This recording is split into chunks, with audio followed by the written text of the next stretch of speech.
பக்தி உலகம் அன்பர்களுக்கு ஈஸ்வரின் அன்பான வணக்கங்கள். பக்தி உலகத்துல இன்னைக்கு ஒரு சூப்பரான பதிவு. எப்போதும் போல வீடியோ ஸ்கிப் பண்ணாம முழுமையாக பார்த்தீங்க அப்படின்னா 2 மந்திரங்கள் போதும் உங்களுடைய வாழ்க்கையை ஒட்டுமொத்தமாக மாற்றுவதற்கு. சேனலை முதல் முறை பார்க்குறவங்க சேனலை சப்ஸ்கிரைப் பண்ணி வச்சுக்கோங்க. அப்பதான் நான் போடக்கூடிய ஆன்மீக பதிவுகள் உங்களுக்கு நோட்டிஃபிகேஷனா வரும். ஒவ்வொரு பதிவிலும் நான் சொன்ன மாதிரியே நீங்க ஓம் நம சிவாய் எழுதிட்டே இருக்கிறீங்க. ஸோ ஓம் நம சிவாய் எழுத கண்டிப்பாக அந்த ஈசனுடைய அருள் உங்களுக்கு முழுமையாக கிட்டும். அந்த சூப்பரான ஒரு பரிசு நம்ம சேனல் சார்பாக உங்களை தேடி வரும்.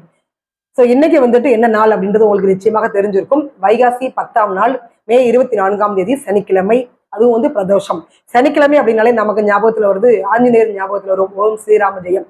ஆஞ்சநேயருடைய வழிபாடு ஞாபகத்துல வரும். அந்த மாதிரி நம்மளுடைய ஜாதகத்துல பர்சனலாவே பிரச்சனைகள் இருக்குது அப்படின்னா, நவகிரகங்களுக்கு பிரச்சனை இருக்குதுன்னா நவகிரகங்களுக்கு நம்ம போய் விளக்கு போடுவோம். சனீஸ்வரனுக்கு எள்ளு எண்ணெய் விளக்கெல்லாம் நம்ம எரிச்சிட்டு வருவோம். ஸோ அந்த மாதிரி ஆஞ்சநேயருக்கும் இன்னைக்கு சிறப்பு வாய்ந்த ஒரு நாள், ஐயப்பனுக்கும் சிறப்பு வாய்ந்த ஒரு நாள். அதே மாதிரி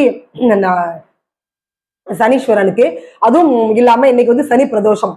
ஒவ்வொரு பிரதோஷமும் நமக்கு முக்கியத்துவம் வாய்ந்த ஒரு நாள் தான். அதையும் தாண்டி பாத்தீங்கன்னா மாதம் வளர்பிறை தேய்பிறையில் வரக்கூடிய ஒவ்வொரு பிரதோஷ நாள் அன்னைக்கும் நாம கோவில்ல போயிட்டு வழிபாடு நம்ம செய்துட்டு வருவோம். 4 to 6 அங்க அபிஷேகம் நடக்கும். எல்லா சிவன் கோயிலையும் அபிஷேகம் நடக்கும். அந்த அபிஷேகத்துல எல்லாருமே கலந்துப்பாங்க. சோ அதுவும் இல்லாம இந்த சனி பிரதோஷம், மகா பிரதோஷம் என்பது தேவர்களை காப்பதற்காக சிவபெருமான் ஆலகால விஷத்தை உண்ட நாள் தான் சனிக்கிழமை. அதனால சனி பிரதோஷம் அப்படின்னு நாம அதை கூப்பிடுறோம். இந்த பிரதோஷம் என்பது என்ன அப்படின்னு கேட்டீங்கன்னா, பிரதான தோஷங்களை அளிப்பதுதான் பிரதோஷம். அதாவது நமக்கு இருக்கக்கூடிய செவ்வாய் தோஷத்துல இருந்து முக்கியமாக என்னென்ன தோஷங்கள் இருக்குதோ நம்மளுடைய வாழ்க்கையை அளிப்பதற்கான தோஷங்கள், அதையெல்லாம் முற்றிலும் அளிப்பதற்கான ஒரு தோஷம் தான் இந்த பிரதோஷம். அதனாலதான் பிரதான தோஷங்களை அளிக்கும் நாள் தான் இந்த பிரதோஷ நாள். அதனால இந்த வழிபாடு என்பது நமக்கு முக்கியத்துவம் வாய்ந்த ஒரு வழிபாடு.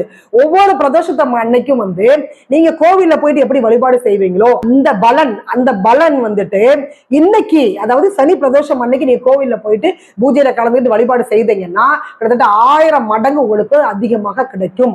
என்ன அப்படின்னு கேட்டீங்கன்னா, ஒவ்வொரு பிரதோஷத்து அன்னைக்கு நம்ம கோயிலுக்கு போகும்போது என்ன பலனோ, இந்த சனிக்கிழமை பிரதோஷத்து அன்னைக்கு நம்ம கோயிலுக்கு போனால் 5 வருடங்கள் நீங்கள் தொடர்ச்சியாக கோவிலுக்கு போன அந்த பலன் உங்களுக்கு முழுமையாக ஒரே நாள்ல கிட்டும். இதுதான் சனி பிரதோஷத்தோடைய மிகப்பெரிய ஒரு சக்தி. அதனால சனி பிரதோஷம் அப்படின்றத நீங்க நிச்சயமாக விட்டுடாதீங்க. இந்த நாள்ல எப்படி விரதம் இருக்கணும்ன்றது உங்களுக்கு தெரிஞ்சிருக்கும். வீடு வாசலா சுத்தம் செய்து விட்டு, பூஜை அறையெல்லாம் நம்ம சுத்தம் செய்து விட்டு, ஒரு பொழுது சில பேர் இருப்பாங்க, சில பேர் பால் பழம் சாப்பிட்டு இருப்பாங்க, 3 நேரமும் சாப்பிட்றவங்களும் இருக்கிறாங்க, உடம்பு முடியாதவங்க. அதனால இதெல்லாம் முடிச்சுட்டு 4:30க்கு ஷார்ப்பா சிவன் கோயில போயிட்டு ஆஜராகிடுவாங்க. எல்லா கோவில்கள்லயுமே லிங்கம் இருக்குது. அந்த லிங்கத்துக்கு அந்த பூஜை புனஸ்காரம் எல்லாம் பண்ணுவாங்க. பாலாபிஷேகம், தேன், பன்னீர், திருநீர், பஞ்சாமிர்தம் இதனால அபிஷேகம் பண்ணுவாங்க. நந்தி தேவருக்கும் பண்ணுவாங்க.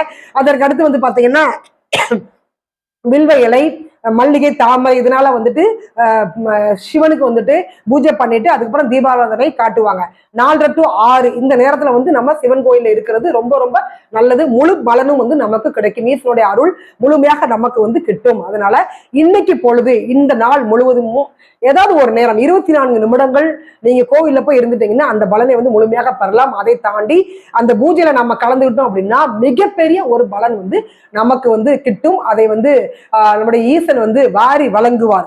அதனால இன்னைக்கு நம்ம என்ன பண்ணுவோம் அப்படின்னா, எப்போதும் போல வில்வ இலை கொண்டு போய் கொடுப்போம் சிவனுக்கு பிடிச்சது. அந்த மாதிரி இனிப்புல செய்த கேசரி, சக்கரை பொங்கல், இனிப்பு வகைகள் இதெல்லாம் நைவேத்தியமாக நாம வைத்து வழிபாடு செய்வது உண்டு. கோவிலுக்கு போக முடியாதவங்க சிவன் பார்வதி போட்டோ வீட்டுல இருந்ததுன்னா நீங்க அந்த போட்டோக்கு வழிபாடு செய்துட்டு நீங்க வீட்லயே சாமி கும்பிடலாம். இதையெல்லாம் தாண்டி அவருடைய அருள் நமக்கு கிடைக்கும் அப்படின்னா நம்ம என்ன பண்ணணும் அப்படின்னா, நீங்க இந்த நெய்வேத்தியம் பண்றது, இந்த பூஜை புனஸ்காரம் இதெல்லாம் அவர் விரும்பவே இல்லை. அவர் கேட்கக்கூடியது என்ன அப்படின்னு கேட்டீங்கன்னா, மந்திரங்கள் மட்டும்தான். அதாவது பாடல் பாடி நீங்க சிவனை மயக்கலாம், சிவனை தன் பக்கம் ஈர்க்கலாம், எனக்கு நீ அருள் ஆசை வழங்கு அப்படின்னு நம்ம சொல்லலாம். அந்த மாதிரி அவருக்கு பிடித்ததே மந்திரங்கள் மட்டும்தான் அவருக்கு ரொம்ப பிடிக்கும். அதனால ருத்ர தாண்டவ மந்திரம் நீங்க இன்னைக்கு படிக்கலாம், அந்த பாடல் படிக்கலாம், சிவபுராணம் படிக்கலாம். ஓம் நம சிவாய, நம சிவாய வாழ்க, நாதன் தான் வாழ்க, மேற்பொழுதும் என் நெஞ்சில் நீங்க தான் தாழ் வாழ்க. இந்த மாதிரி சிவபுராணத்துல உள்ள அந்த பாடல் நீங்க பாடி சிவனை வழிபாடு செய்யலாம். ருத்ரதாண்டவம் அதோடைய மந்திரம் தெரிந்தது அப்படின்னா அந்த மந்திரத்தையும் சொல்லி நீங்க வழிபாடு செய்யலாம். ஸோ கோவிலுக்கு போயிட்டு நிச்சயமாக 4 to 6 அந்த நேரம் அங்க கோவில்ல உட்காந்துட்டு இந்த நான் சொன்ன மாதிரியான மந்திரங்களை வந்து நீங்க சொல்லி சிவனை வந்து நீங்க பூஜித்தால் நிச்சயமாக உங்களுடைய வாழ்க்கையில என்னென்ன கஷ்டங்கள் இருக்கோ அத்தனையும் வந்து தவிடு பொடியாக்கி அந்த சிவபெருமான நேரில் வந்து உங்களுக்கு காட்சி கொடுக்கக்கூடிய மிக அற்புதமான ஒரு நாள் வந்து மகா பிரதோஷம் நாளான இன்னைக்கு சனிக்கிழமை சனி பிரதோஷம். இந்த சனி பிரதோஷம் தான் மிக முக்கியமான ஒரு நாள். அதனால தவற விடாதீங்க. சனி பிரதோஷத்து அன்னைக்கு கண்டிப்பாக போயிட்டு நீங்க வந்துட்டு சிவபெருமானை பார்த்து பூஜை பண்ணுங்க, வழிபாடு பண்ணுங்க. உங்களுடைய கஷ்டங்கள் எதுவாக இருந்தாலும் தீரும். குழந்தை இல்லை, திருமண தடை, கடன் பிரச்சனைகள், இந்த மாதிரி எதுவாக இருந்தாலும் பரவாயில்லங்க, எல்லாத்தையுமே வந்து அவருடைய பாதத்துல போட்டுவாங்க.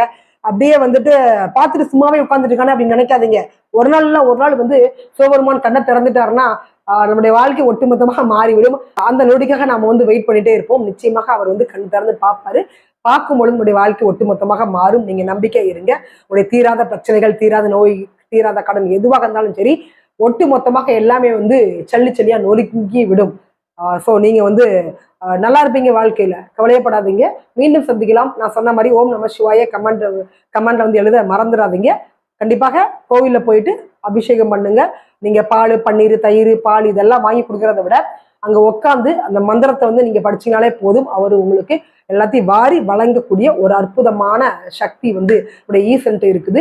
அதை முழுமையாக நேரடியாக நாம வந்து அவனை காணலாம். அதனாலதான் அந்த காலத்துல எல்லாமே வந்து யாருக்காக தவம் பண்ணாங்க, தியானம் பண்ணாங்கன்னா எல்லாமே ஈசனுக்காக மட்டும்தான் பண்ணாங்க. சித்தர்கள் முழுமையாக யாருக்காக தவம் இருந்தாங்க, யாருக்கிட்ட போய் தவம் இருந்தாங்க, யாருக்கிட்ட போயிட்டு தியானம் பண்ணாங்க அப்படின்னா எல்லாமே ஈசனுக்காக தான் பண்ணாங்க. அத்தனை முனிவர்களுக்கும் அத்தனை சித்தர்களுக்கும் தெரியும் ஈசனை எப்படி கட்டி போடுவது என்பது நிச்சயமாக தெரியும். அதனால அந்த மந்திரங்களை ஜெபித்து பூஜை புனஸ்காரத்துல வந்து நீங்க கலந்துக்கிட்டீங்க அப்படின்னா நிச்சயமாக நீங்க நினைக்கிறது எல்லாமே நடக்கும். மீண்டும் ஒரு அருமையான பதிவோடு சந்திக்கலாம். அதுவரை உங்களிடமிருந்து விடைபெறுவது உங்கள் கேவி ஈஸ்வரி. நன்றி, வணக்கம்.